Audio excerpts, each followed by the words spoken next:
Calipers are a great tool to have in any shop, but storing them can be a bit of an issue.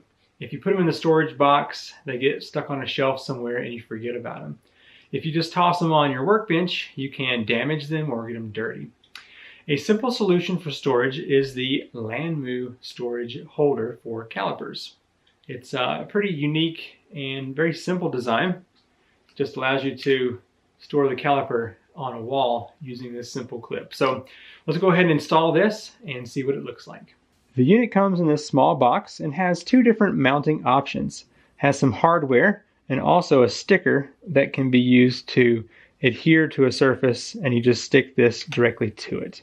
Today I'm going to be using the mounting hardware here, and it's going to be going into wood, so there's no need to have these sheetrock screws there. Instruction book that just shows you can use the two different options, and then the thank you card. This unit is intended to go onto a wall flat, but since I use the French cleat storage, I'm going to be using a tiny piece of cleat here. But if you want to just imagine that this is a wall, then you can certainly install it, no problem like that.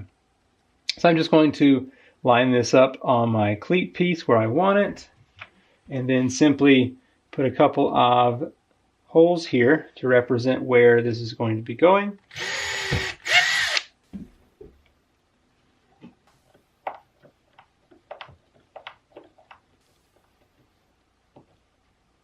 Now that I have the Lanmu here on my French cleat piece, I can simply stick it on the wall and then store my caliper with ease.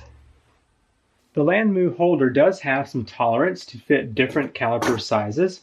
For example, here's one with a larger screen, and as you can see, it fits quite well in there. So you definitely have options. And if you want to go with more of a traditional style caliper,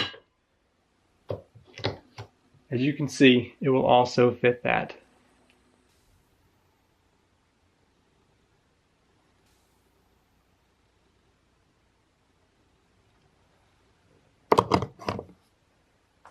If you're looking for a simple solution to hanging your caliper, definitely check out the Lanmu holder. As you can see, it is easy to install and does the job quite well. I have a link to this product in the description down below. As always, thanks for watching, and I will see you in the next video. Bye.